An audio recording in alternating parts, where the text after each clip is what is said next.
नमस्कार जय जगन्नाथ। आज हेउची मे मास 21 तारिख गुरुवार। चलंतु जानिनबा आज दिनर केतोटी गुरुत्वपूर्ण टॉप न्यूज अपडेट। प्रथम अपडेट घनेइला युद्ध आशंका। मोदी बयान पर बढ़िला चिंता। देश में पुणी लागिबो लॉकडाउन। तेबे सारा देश में पुणी थरे लॉकडाउन लागिबाकु नहीं सोशल मीडिया रे विगत किछि दिन हेबो चलीथिबा चर्चा एवं गुजब उपरे केंद्र सरकार संपूर्ण विराम लगाइछंती। देश में कौनसी प्रकारर लॉकडाउन लगाइबार योजना नाही बोली सरकारक तरफरु अधिकारीक भावे स्पष्ट करा जायछि। केंद्र संसदीय व्यापार मंत्री किरण रिजिजू एवं अर्थमंत्री निर्मला सीतारमण एवं हरदीप सिंह पुरी को समेत सरकारक अनेक वरिष्ठ मंत्री एही भाइराल दाबी को संपूर्ण मिथ्या एवं भित्तिहीन बोली कहिसंती। परवर्ती खबर पुणी बढ़िला पेट्रोल एवं डीजेल रो दाम। बुधवार दिन केंद्र सरकार सारा देश रे पेट्रोल एवं डीजेल रो मूल्य लीटर पिछा 3 टंका वृद्धि करिसंती। एही हठात वृद्धि साधारण लोकंक ठारू आरंभ करी व्यवसायींक पर्यंत समस्तंकु आश्चर्य करि देइछि। तो वर्तमान नुआ दिल्ली रे पेट्रोल लीटर पिछा 97 टंका 77 पैसा अछि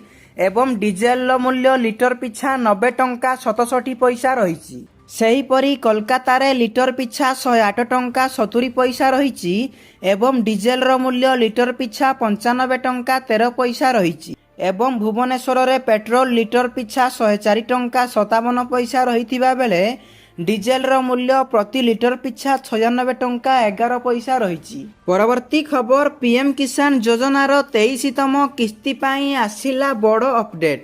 प्रधानमंत्री किसान सम्मान निधि योजनार लक्ष लक्ष हिताधिकारींक पाई सरकार एक खुशी खबर दैछंती। जदि आपण चाष पाई सरकारक ठारू आर्थिक सहायता पाई अपेक्षा करिसंती तेबे 23तम किस्ती पाई एक सूचना जारी करिसंती सरकार। सरकारक कहिबा अनुसार जेहेतु 22तम किस्ती मार्च 2026 रे आसी सारिछि, वर्तमानर सूचना अनुसार एही टंका जून रु जुलाई 2026 मध्यरे कौनसी समय रे चाषींक अकाउंट को स्थानांतरित होई पारे। परवर्ती खबर अमेरिका एवं भारतर मेगा डील।